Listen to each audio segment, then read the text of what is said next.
Bharatiya Janata party के राष्ट्रीय प्रवक्ता और सांसद आदरणीय डॉक्टर सुधांशु त्रिवेदी जी उपस्थित हैं। मैं आपसे आग्रह करूंगा कि हमारे मीडिया के साथियों को संबोधित करें। यार ये एनआई का माइक थोड़ा सही कर दो ना, बिल्कुल मुंह पे थोड़ा सा नीचे कर दो सर। यार ये माइक से करना है, थोड़ा सा सही कर देना इसको, बस ठीक है। मित्रों, आप सभी जानते हैं कि राजस्थान की जनता की व्यथा, वेदना और आक्रोश की अभिव्यक्ति करती हुई जन आक्रोश यात्रा 128 विधानसभाओं में से गुजर चुकी है और 10 जनवरी तक सभी विधानसभाओं में अपनी यात्रा पूर्ण करेगी। क्या भाई जी? 1 से लेकर 14 दिसंबर के बीच जो जन आक्रोश यात्रा हुई उसमें यदि चौपाल और नुक्कड़ सभाएं देखी जाएं तो 62,211 चौपाल और नुक्कड़ सभाएं। अब तक इस यात्रा और सभा के कार्यक्रम के द्वारा 2.25 करोड़ जनता के साथ हम संवाद स्थापित करने में सफल हुए।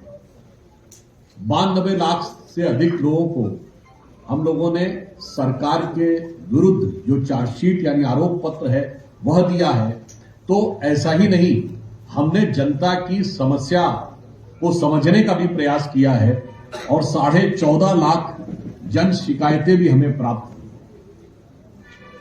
और अब तक 1,15,000 किलोमीटर का सफर यह यात्रा तय कर चुकी है। परंतु इस यात्रा में आक्रोश की अभिव्यक्ति बहुत प्रखर रूप में दिखाई पड़ रही। उसका कारण यह है कि पूर्व के वर्षों में जब भी कोई राजस्थान में आता था, जब हमारी सरकारें थी, तो राजस्थान देश के लिए एक अत्यंत आकर्षक पर्यटन केंद्र भी है। राजस्थान की छवि यह रहती थी कि शांति, समृद्धि और भारत के राष्ट्रीय गौरव को प्रकट करता हुआ, दमकता हुआ राजस्थान होता था। आज 4 वर्ष के कांग्रेस सरकार के शासनकाल के बाद बदहाली, अराजकता और खतरनाक कट्टरता में दहकता हुआ राजस्थान दिखाई पड़ रहा है। इसके अतिरिक्त आक्रोश की बात इसलिए है कि राजस्थान की सरकार अपने आप में विश्वसनीयता के संकट की प्रतीक हो गई। जो जो बातें उन्होंने कही थी उसमें से कोई भी वादा उन्होंने पूरा नहीं किया, चाहे वो जवानों से बेरोजगारी भत्ते की बात हो या किसानों का सारा कर्जा माफ करने की बात हो या शांति और सुख शांति स्थापित करने की बात, बल्कि इसके उलट जिसे आज राजनीति में क्राइसिस ऑफ क्रेडिबिलिटी कहते हैं, उसका सबसे बड़ा उदाहरण राजस्थान की सरकार ने दिया।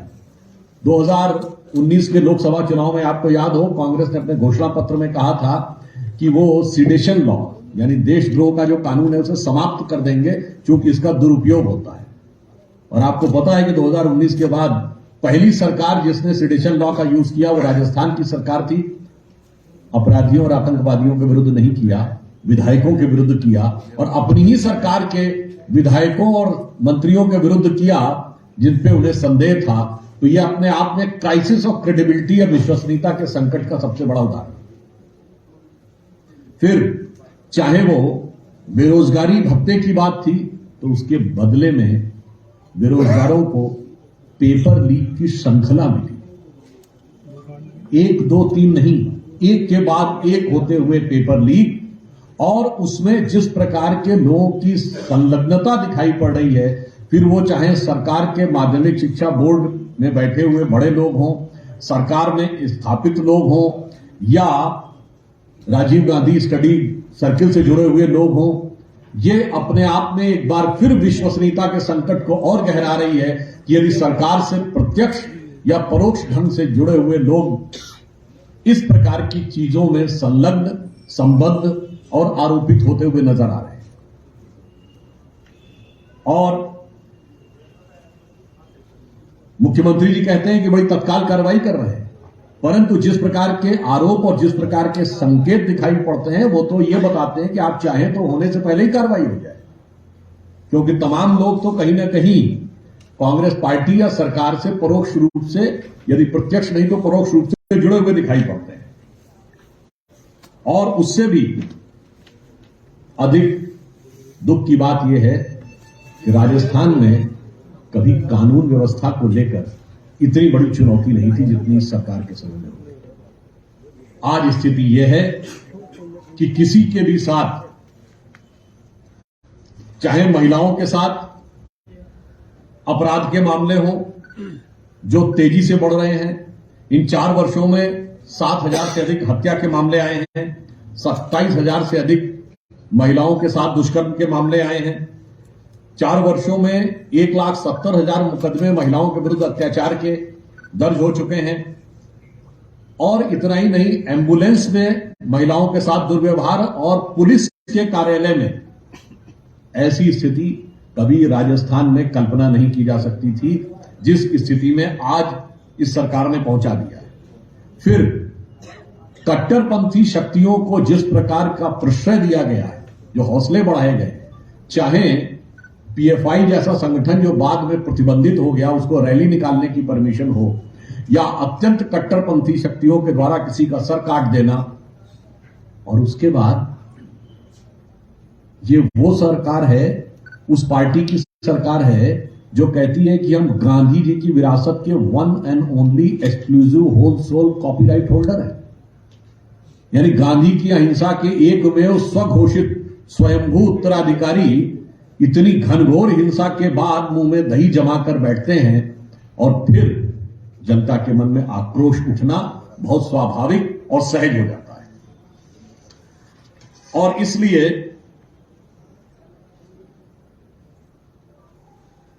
एक नहीं अनेक घटनाएं दलितों के साथ, आदिवासियों के साथ अत्याचार की और इतने भारी संख्या में हो रही थी कि आज मैं कह सकता हूं कि एक राजस्थान जो कभी लॉ एंड ऑर्डर के हिसाब से बहुत अच्छी स्थिति में माना जाता था, आज आपने बहुत से आंकड़े देखे कि कुछ अपराधों में तो देश में सबसे बुरी स्थिति में पहुंच गया।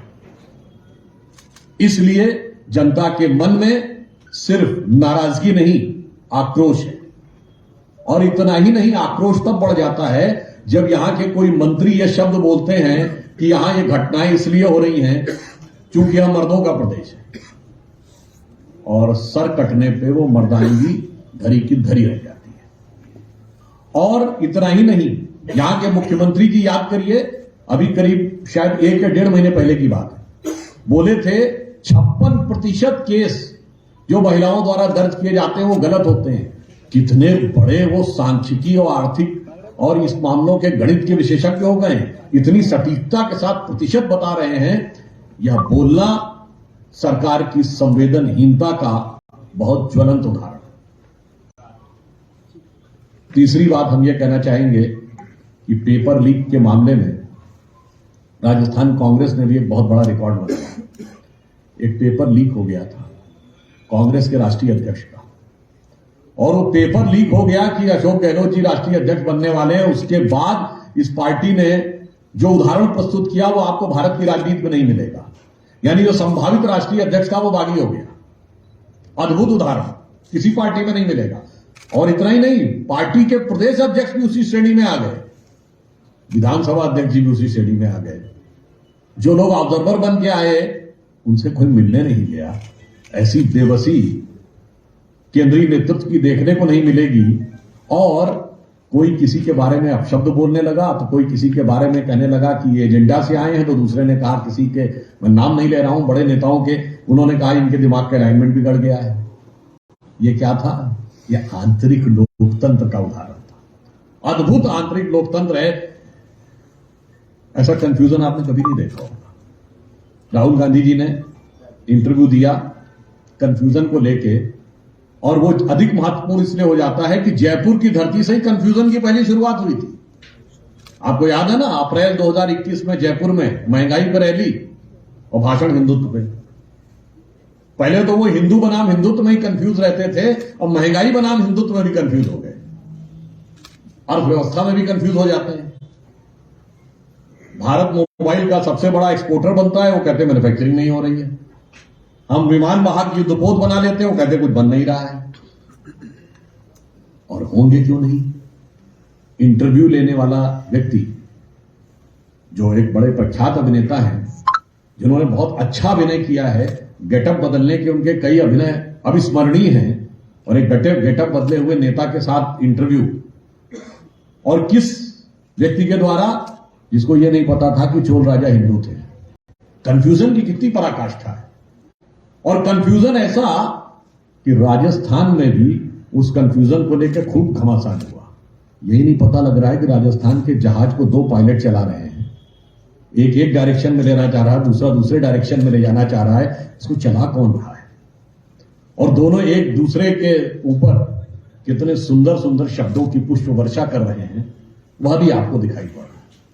तो दुख की बात यह है कि राजस्थान की जनता के समस्याओं के निवारण से ज्यादा राजस्थान की कांग्रेस की सरकार आपस में एक दूसरे के विरुद्ध स्कोर सेटल करने में अधिक लगे हुए हैं, चाहे आपसी गुटबाजी हो या केंद्र के साथ टकरार। यानी यहां भी रार ठनी हुई है और केंद्र से भी टकरार ठनी हुई है। इसीलिए राजस्थान की जनता पूरी तरीके से सफर कर रही है। और हम यदि एक पंक्ति में कहना चाहें तो अशोक गहलोत जी की कांग्रेस सरकार के राज में नौजवान परेशान, किसान हैरान, अर्थव्यवस्था, कानून व्यवस्था के कारण जनता बुरी तरीके से हलकान, और आइडियोलॉजी के नाम पर पाठ्य पुस्तकों में महाराणा प्रताप से ज्यादा अकबर महान। यह है 4 वर्ष का कांग्रेस सरकार का राजस्थान। इसलिए हमें इस बात पर पूर्ण विश्वास है कि इन सारी चीजों से जो आक्रोश जनता के मन में भरा हुआ है, जिसका हमने प्रकटीकरण इस यात्रा के दौरान देखा है, आगामी विधानसभा चुनाव में राजस्थान की जनता ऐसा जनादेश देगी कि आपके आसपास के जो 2 राज्य हैं, 2 जगह ऐतिहासिक जनादेश आया। एक तरफ है उत्तर प्रदेश, जहां 40 वर्ष से कभी किसी को बहुमत नहीं मिला था, और 1985 छोड़ दें तो 50-55 साल से कभी कोई सरकार लौट के नहीं आई थी। हम शानदार बहुमत के साथ वापस आए, कि इतिहास रचा। एक तरफ है गुजरात, जिसने 75 साल का सबसे बड़ा इतिहास रचा। तो हमें पूर्ण विश्वास है कि राजस्थान की जनता भारतीय जनता पार्टी के पक्ष में ऐसा अभूतपूर्व जनादेश देगी, जो गुजरात और उत्तर प्रदेश से भी अधिक अनूठा साबित होगा। और इसके लिए हम राजस्थान की जनता से यह आह्वान करते हैं कि आप आइए, सुख शांति समृद्धि को पुनः स्थापित करने के लिए, और प्रधानमंत्री श्री नरेंद्र मोदी जी के नेतृत्व में भारत इस अमृत काल में महान भारत बनने के जिस पथ पर आगे बढ़ रहा है, उसमें आइए और अपनी गौरवशाली परंपरा के अनुरूप नई भूमिका निभाइए, और राजस्थान के गौरव के सूर्य को, जो कांग्रेस की सरकार की काली छाया ने ढक लिया है, उसे अलग हटाकर सब मिलकर आगे बढ़िए। अटल जी की पंक्ति के साथ समाप्त करता हूं कि भरी दोपहरी में अंधियारा, राजस्थान के लिए लागू होती है। भरी दोपहरी में अंधियारा, सूरज परछाई से हारा। भरी दोपहरी में अंधियारा, सूरज परछाई से हारा। अंतरतम का नेह निचोड़े, बुझी हुई बाती सुलगाएं, आओ मिलकर दिया जलाएं। तो सारी जनता से हम आह्वान करते हैं, मिलकर भारतीय जनता पार्टी के साथ आकर पुनः राजस्थान के गौरव और विकास का दीपक जलाएं। धन्यवाद।